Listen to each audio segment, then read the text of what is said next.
ništa nam kažete o saradnji Ministarstva za zaštitu životne sredine i kompanije Meridian?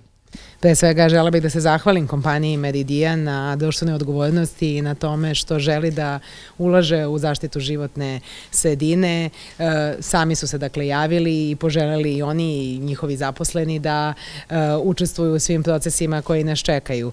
Naravno da imamo nekoliko koloseka na kojima intenzivno radimo, a to je pre svega smanjenje aerozagađenja, upravljanje čvrstim otpadom, očuvanje vode i zemljišta i ovo je prvi korak da se zajedno i borimo da popravimo kvalitet vazduha. Stoga ćemo u 5 opština u kojima i posluje Meridian kompanija, koji su odvojili značajna sredstva svakako, da pošumljavamo i ozelenjavamo, dakle u Beloj Crkvi, Bačkoj Palanci, u Kikindi, Novom Sadu i Subotici. I to su opštine u kojima će se u narednim periodu i opštine i gradovi upravo da se realizuje velika akcija pošumljavanja. Dakle, svaka opština je rekla šta je to što bi voljela, koji su to prostori, dakle i lokacije gde može da se pošumi i ozeleni, a isto tako i vrste sadnica i količine, i kompanija Meridian im je izašla u susret.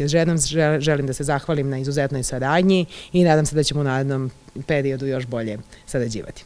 Hvala vam. Koliko će trajati saradnja i da li možemo očekujemo još ovakvih projekata? Apsolutno možemo očekivati još ovakvih projekata. Ova saradnja, ovo je samo prvi korak u našoj uspešnoj saradnji među kompanijom Meridian i Ministarstvo zaštite životne sredine.